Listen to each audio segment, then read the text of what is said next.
board op, and I would run the live sporting events on the station there.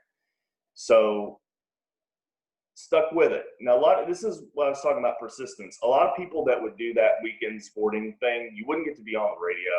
It's like behind the scenes. You're just pressing buttons. You don't really get to do anything other than, be a person that nobody knows. A lot of people would quit at that point. It wasn't going fast enough for them. They were earning not a lot of money to press buttons. Nobody knew who they were. So a lot of people would quit. Well, I stuck with it because this is what I wanted to do. And if you want to do something bad enough, sometimes when you first get your job out there, it's not glitzy and glamorous, but you stick with it and see where it goes if you think there's a future ahead. I thought there was.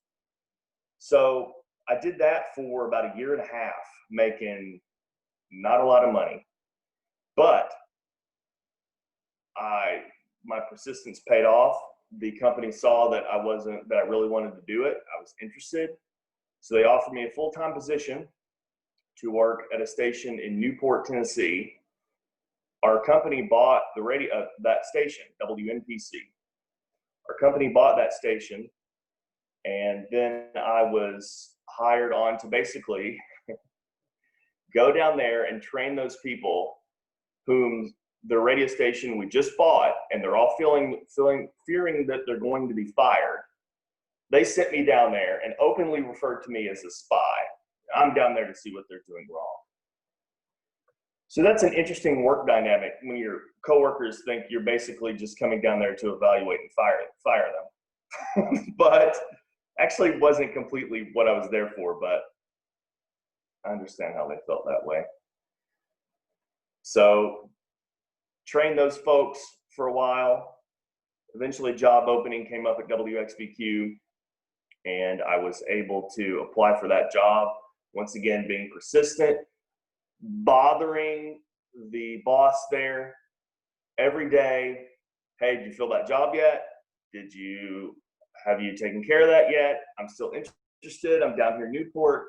Don't make me stay here forever. Please let me come back. And eventually my persistence paid off. They got tired of hearing from me. They hired me, and I began my career there. That was in 2007. So graduated ETSU 2005, progressed to mid-2007. So now I had made it on air in the Tri-Cities on WXBQ, which is interesting because I never liked country music growing up. In fact, I didn't listen to country music until I got the job. So I've grown to like it now. I did not like it growing up. But it's the #1 station. So that's what you want to do. You want to work for the station's the best, #1. So stayed there, been there since 2007. Last year, I was promoted to assistant program director. I think I mentioned that when I came on. And basically what that is the boss in a radio station is the program director. He's the one that makes decisions on, okay, what songs do we play? What contest? Let's say we want to give away a car. Okay, well, how do we do it? How's the format of the contest work? How do we, what are we doing? What are we promoting outside of the radio station and with the radio station? So he makes the big decisions. I've been promoted to just button presser and guy that talks on the air to, okay, now you're helping the boss make these decisions. So one day, don't tell him I want to take his job, and he can go do something else, and then I will be the boss. That is the goal. So I have made it that far, assistant program director. So still on the air. I have a radio air shift at WXBQ from 7 until midnight.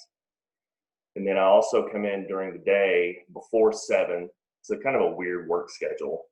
I come in usually about 5 and work till midnight. But from 5 to 7, as an assistant program director, I have other jobs. So I don't just come in and talk on the air. But I get the opportunity to, you talk with record individuals. You speak to, the people that own these record labels. They have the artists that work for them. So they call on the artist's behalf, hey, can you play our song, please? So I have to talk with these people, listen to them pitch to me all the time about why their song is so great. And no song has more streaming data than theirs. And it's the best song ever, and you should add it. So I have to talk to a lot of people trying to convince me to play the worst songs you've ever heard that never make it to the radio. So talk to a lot of those folks. And also, it's my job to kind of decide. I don't pick what songs we add, but I kind of arrange them in an order, make the playlist. So that is my job there currently. It's one of the jobs of an assistant program director. So it's where I'm at now. And you know what? It's a fun job. I know a lot of you probably don't feel like you could do a job where you sit in a cube for 8 hours and 9 to 5, and you go home and you sulk. I don't know how people do that. So I'm lucky enough in this kind of a job, it's different every day. I talk to different people that call in to the radio station, want to hear a song, or they want to just chat, or they're lonely. Get a lot of that. And I get the chance to talk to those people, and it's fun. My job is basically to have fun and to make it sound fun, and you can't beat that. Once again, I don't know how some people do these normal jobs. So if you're looking for something outside the box, something in the broadcasting field could be a good job. There's the people that are serious news reporters, there's news anchors, there's also people behind the scenes that you don't see. Like I mentioned when I first got my job as board operator, you just pressing the buttons, no one knows who you are, but some people like that. And there's a lot of opportunity to work behind the scenes as well as being the main person that everyone sees or hears. So some of the things that I do in addition to just talking on the air and, my APD duties, we have lots of remotes that we do, remote broadcasts where companies will pay us to come out to their location and tell everyone how great they are. So we do that a lot. We go to a lot of car lots. I know it sounds glamorous. We go to car lots and grocery stores and people that pay us to be there. And we, talk about their goods and services, what they're offering, and try to do a good job for them. So once again, that's different every week. We don't know where we're going to go until that week. So if you like flying by the seat of your pants, kind of, that would be something I think that, once again, out of the ordinary, fun, outside the box, I think, you could be interested in. So some of the things that I think to do this, you would need to be successful. I was an awful public speaker, and I'm still not the best at it. But I worked at it, and I got to where I was able to do it good enough, and then you get better at it as you go. I think to do something like this, you have to be good with computers, and you have to be good with learning different software. There's a lot of things that go into it that you got to learn, and you got to be able, and with like everything changes through the years. So new software comes on. It's like you get a new phone, you got to learn it. You got to learn all this new stuff. You got to be able to implement it. And then with my job, you got to be able to then train the people you work with on the air and the people around the building. You got to help them learn it. And a lot of those folks are of advanced age. So you got to help those people understand. So patience might be a good thing, but we're able to do that. So if you can talk, if you don't get too much stage fright, it's a fun job. And one thing I wanted to mention was something I get to do that I feel lucky, and I know Heather is a little jealous of, is I get to meet a bunch of artists. I mean, some of the biggest artists in country music, I get the opportunity I've had to meet, and like we do the Appalachian Fair. So we'll go out to the fair. They bring artists in to sing. We get to bring them out on stage. You get to mingle with them. Now, obviously, the biggest stars in the world aren't coming to Gray, the Appalachian Fair. but we still get to mingle with these artists, people that have had hits, bring them out.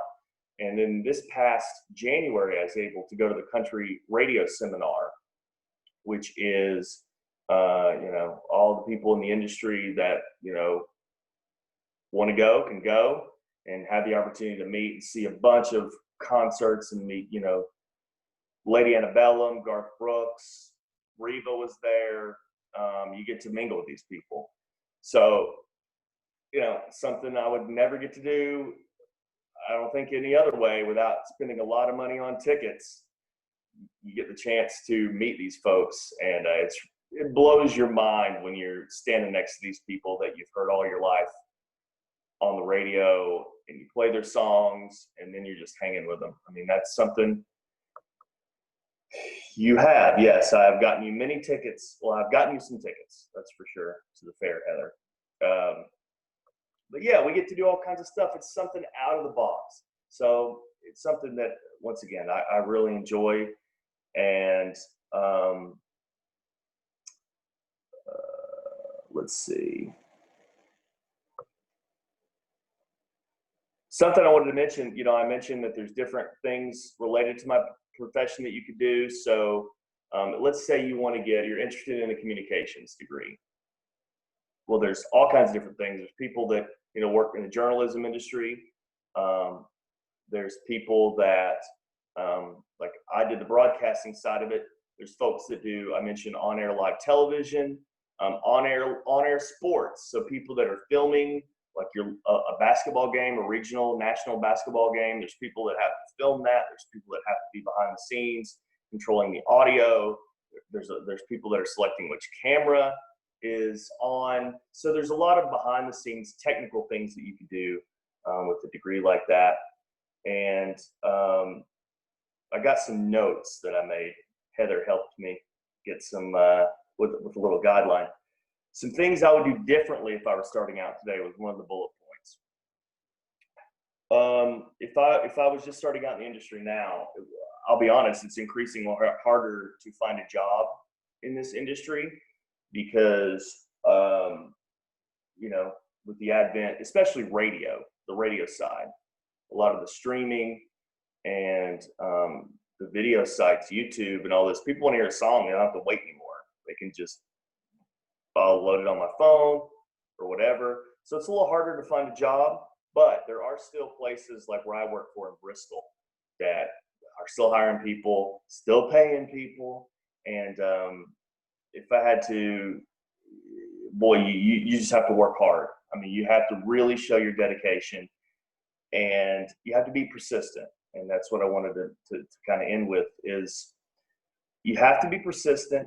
You have to be dependable. When I first started out, they would call me on a moment's notice and say, hey, we need you to cover and you got to show up.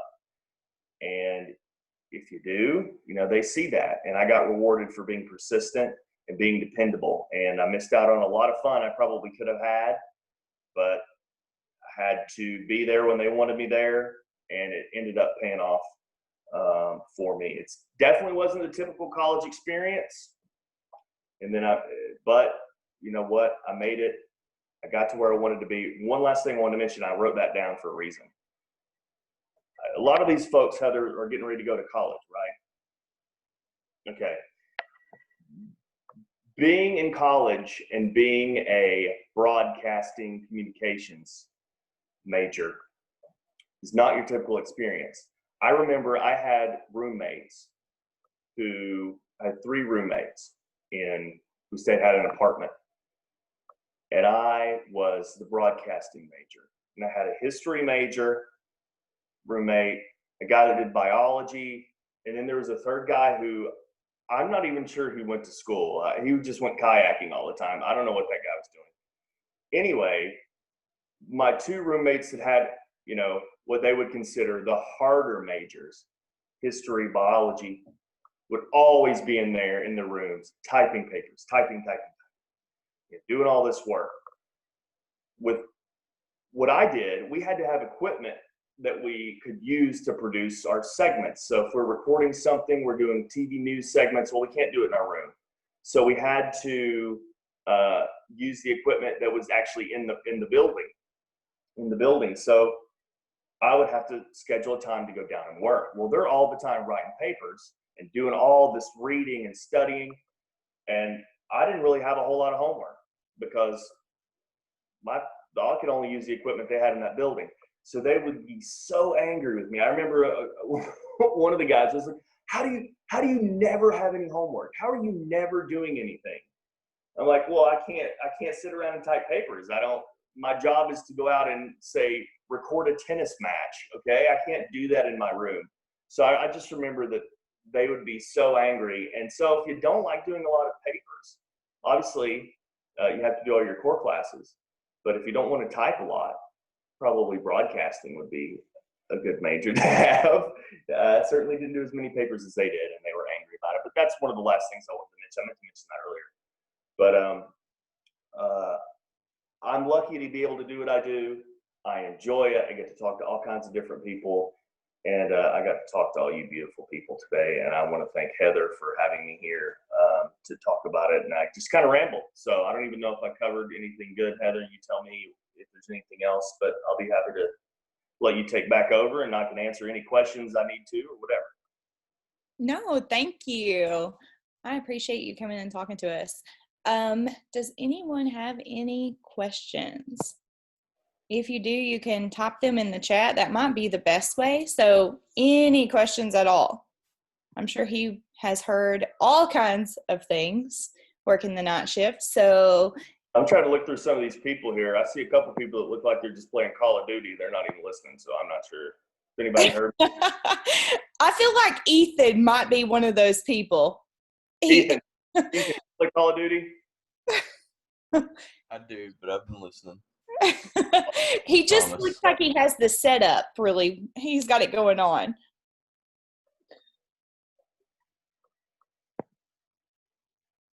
Okay, I think we have a question in the chat. Alexis, I'm going to unmute you, or well, wait, you can unmute you probably, and you can ask it, okay? I was wondering what your favorite part of your career is.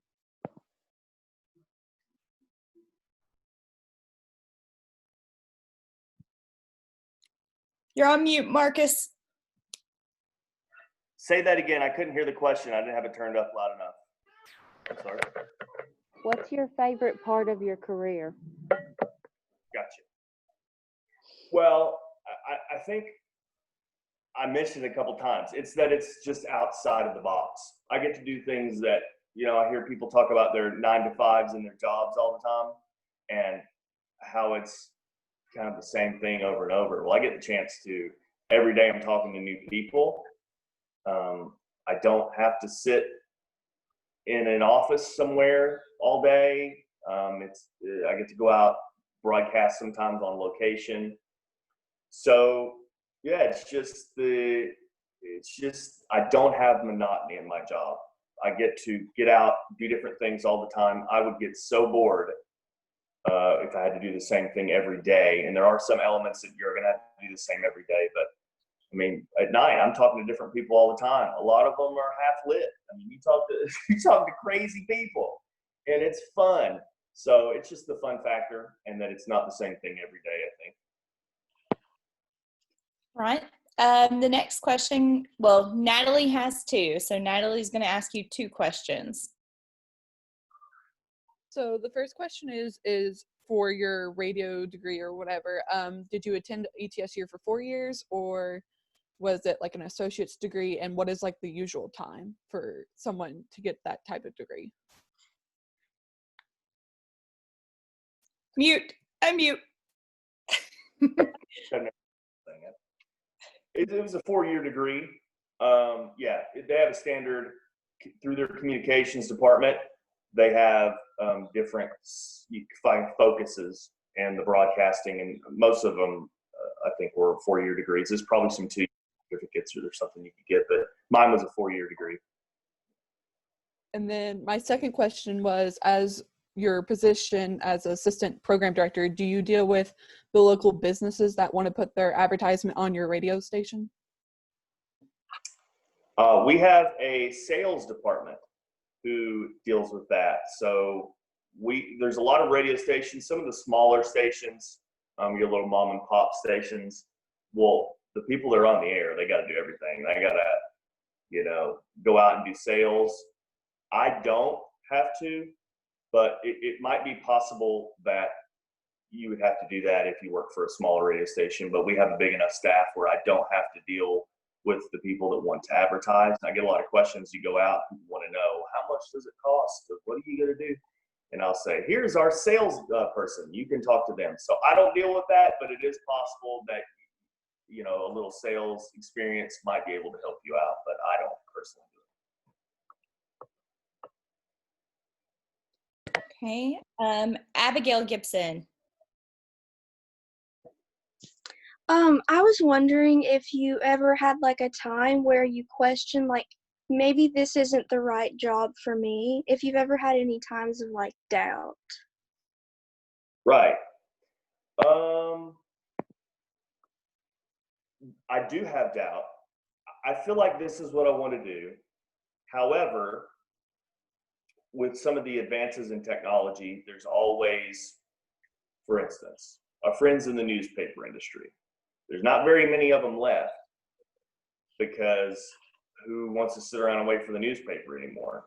You can just go to load up your phone, computer, and pull it up immediately. The rumble's always been out there. Well, how's the radio going to exist? People can just stream anything they want. So there is kind of the worry that down the road, well, I wonder, is my job going to be here in the same capacity?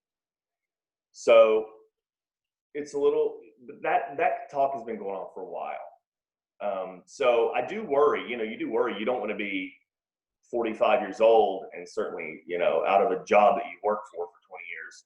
So there is a little bit of worry there, but I'm getting to do what I kind of want to do. So as long as they let me do it, I'm going to do it.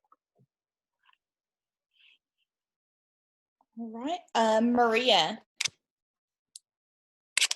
You mentioned how you have met some like celebrities or singers. I was wondering what like the best celebrity or your favorite celebrity that you've met. Well, somebody smarter than me said, hang on a minute. Oh, there we go. Yeah. Somebody smarter than me said, never meet your heroes because you never know what they're going to be like. There's most of the folks that I've met have been amazing. Like I mentioned earlier, Garth Brooks and Reba, and it's not like we're buddies, but I've gotten the chance to meet him through my job, and just star power. I mean, you're just like, wow, I get to chat with these people that normally if you want access to these people, you got to pay all this money.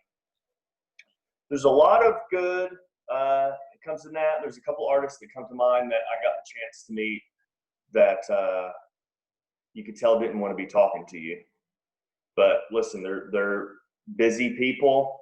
They've got a lot going on. I understand they don't want to spend all their time mingling. They're artists first and foremost. They want to be singing and being on stage. They don't want to have to mingle.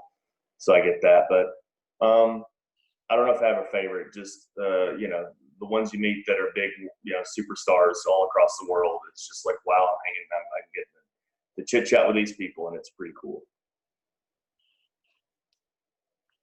All right. LaKayla's question is funny. Tread lightly. All right, LaKayla. I was wondering what you did about your job, and then like the craziest phone call you've ever answered, or the craziest request. I didn't catch the first part of that. What do you dislike most about your job? And the craziest phone call? Yeah, Mm-hmm. that's the tread lightly part. Because I think I might know the answer, so be good. So much stuff we can't air. People call in, and if I could be on Sirius XM or somewhere where I could air some of this stuff. A lot of people call in on the weekends, and they've been in the sauce, man. They've they're having a good time. Let's call the station. So you talk to a lot of people that are just out there and outrageous, and you have people calling, they, want to come up there, and you're like, hey, no, it's good talking to you though. So I don't know. There's a lot of, usually it's people that have been drinking. That's generally the people that call in are the craziest, and there's a number of stories like that. But what was it I don't like about my job? Was that the part? Yes.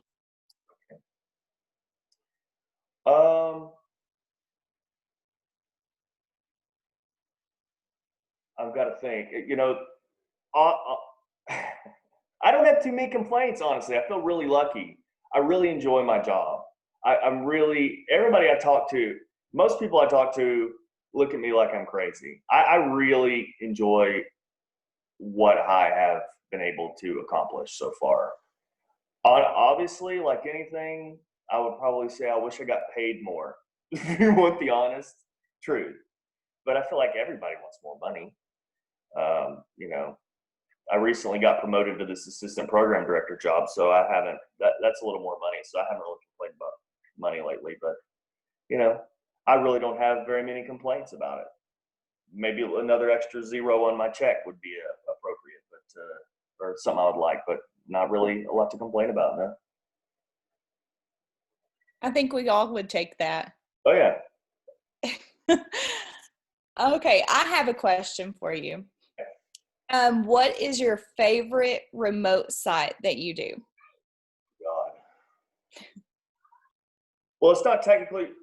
We always get to go to the Appalachian Fair and broadcast, and then there's a Washington County Fair in Abingdon, Virginia that we do. So anytime we get to go and broadcast from the fairs is great because we get to mingle with people and we get to see these artists, and it's the fair. My job is to go out and hang out at a fair and eat corn dogs and funnel cakes and stuff. Like I'm getting paid to do that. So the fair is pretty fun. There's a lot of places that I can think of that aren't as fun to go to, but they're paying you to be there. So you better act like you love it. That's what they're paying you to be there for. So I'm going to come out and talk about how great what you have is, but I can't wait to go home. But the fair is, that's a good one. Okay, does anybody else have any more questions? Someone texted, there was a text, something that came. Let's see. Brock says, they say if you find a job you like, you'll never work a day of your life. That's what I think my mama told me. And it's true. I enjoy it. But it's not easy, I guess, easy for me to say. I mean, I did it, so it can be done.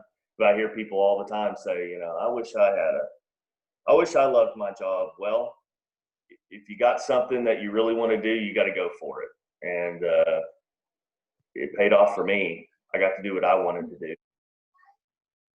Exactly.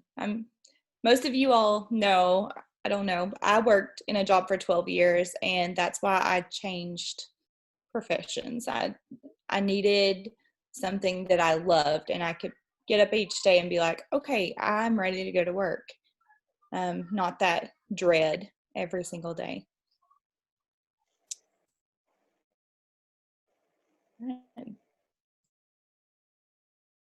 Anybody else? Any questions at all?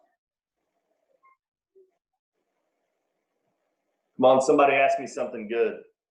I got up early for this. I normally get to sleep in every day. That's another perk of my job. I get off at midnight, so I don't have anything to do till like 5 o'clock today. So I got a few more hours if anybody has any more questions. How are you? How are you doing? Good. I like your hair. That's really, I wish I could do that with mine. I can't. It doesn't do that.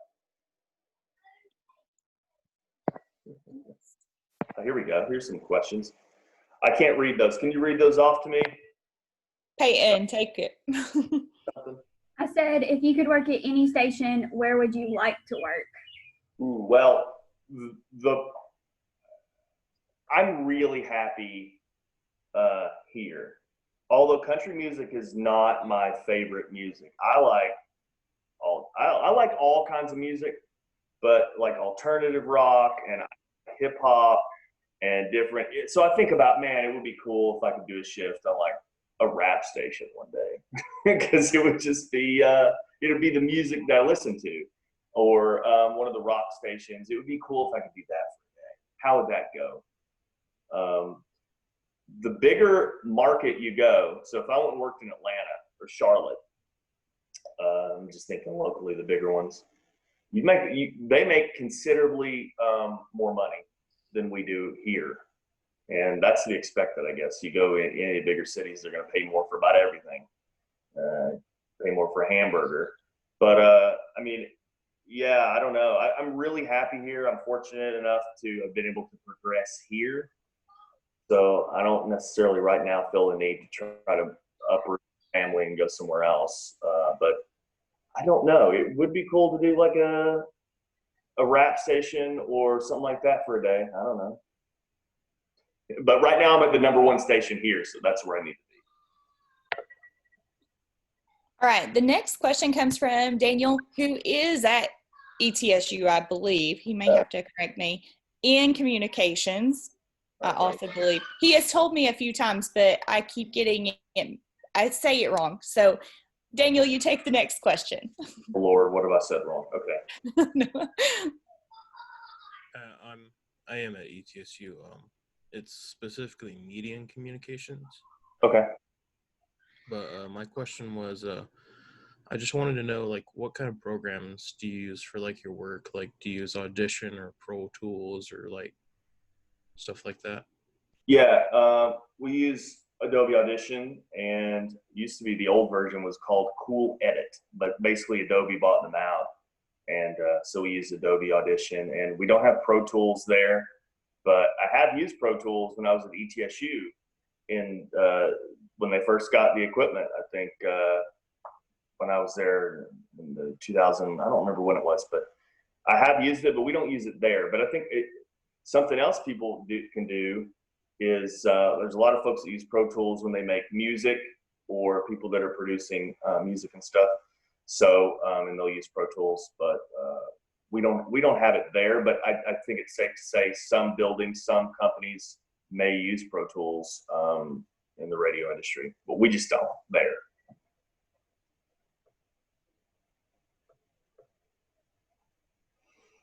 Okay. Xavier has a question. All right. So if everyone just stopped listening to the radio one day, all at the same time, what would you do and where would you go? That's a good question, and I've thought about it. And here's the honest answer: I don't know. I'll have to find something else to do. I don't know exactly what that would be yet, but I have thought about it, and it's scary. A lot of folks, of course, worldwide right now losing their jobs, but there's a number of radio executives that have used this crisis as an excuse to just lay off a bunch of people. I'm lucky enough to work for a company that doesn't believe in that, and they believe in, treating your people right. But there's a lot of companies out there that it's all about their bottom line. If they're losing money, well, they're just going to cut people. But I'm not in that position yet, but it is a possibility. And I would probably try to do something else in the, whether it be behind the scenes. I mentioned earlier, there's, people that do broadcasting, like sports broadcasting. I'm interested in that. If I could somehow figure out a way to, do some, whether it be through one of the local television companies or something like that, I have to try to figure out something, but I don't have a good answer for that, and I probably should have one. Hope it doesn't happen. That's what I'm thinking right now. Okay, I have a really strange question. Good. So while you were in school, did you have to take any like voice or speech classes? I mean, speech probably yes, because at that time, like literally everyone in college took a speech course, but any like voice? I was wondering this as well. Know. Yeah, like part of it's got to be like the actual physical ability. Some people may be really good at talking in front of people and that kind of stuff, but don't have the, talent. Yeah, well, There's a lot of people. This is a little aside from that, but a lot of people did like theater. People that would do theater would kind of do communications at the same time. Those people that love being on the stage, love being the center, all that. I didn't, and I think I can attribute to the voice part is just you just do it every day. I didn't necessarily always. I guess you kind of get used to doing it and how to project your voice and things like that. And there were some classes that through the communications that you would talk about it, but there wasn't a specific course designed for voice, anything like that. So, some people would just, I guess, sound like that when they talk, maybe, I don't know. But no, I didn't take anything specific for that. But I think there are, like I said, theater is something that people did, to the people, once again, those bubbly people that like to be out there, but I didn't do any of that. So you were just blessed with that voice. I guess so. I just talk. I don't know. It comes out. Okay. All right. Does anybody else have any other questions?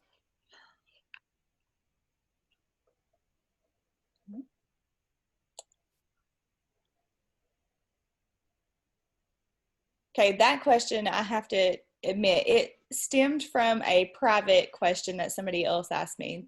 They were asking about how you sound so professional. So that's why I asked. I sound. So it was a really I don't know about that. Probably because it's early in the day. I haven't been up long enough. So. Or subdued. Oh, this is my favorite question. All right, last one. Go ahead, Peyton. How'd you meet Heather? Oh, Heather's friend is my girlfriend. So I met Heather through her. So that's how I met Heather. Yeah. You all thought that was going to be a different answer, huh? We've had a lot of, I don't know what all you know about Heather, but she throws big parties at her house. And that's we had a good time over there a couple times. You wouldn't not know that, but, obviously we're just, being appropriate and everything, but.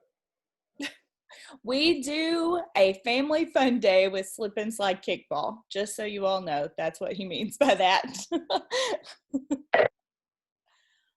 All right.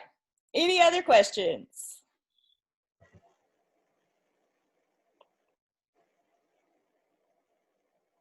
Okay.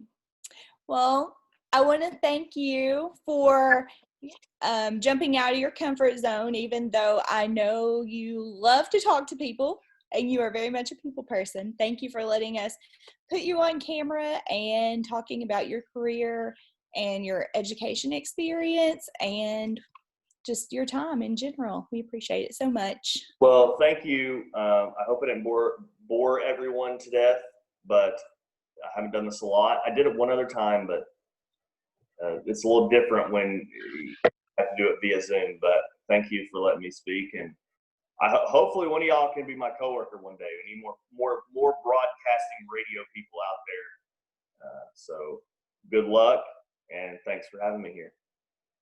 Thank you. Right. I'll be in touch with you over email. Okay, thanks. All right. All right, for the rest of you all, you may complete your homework assignment at any point in time. It's due by Monday. All right. Any questions? Where do you find that assignment? Yeah, where do I find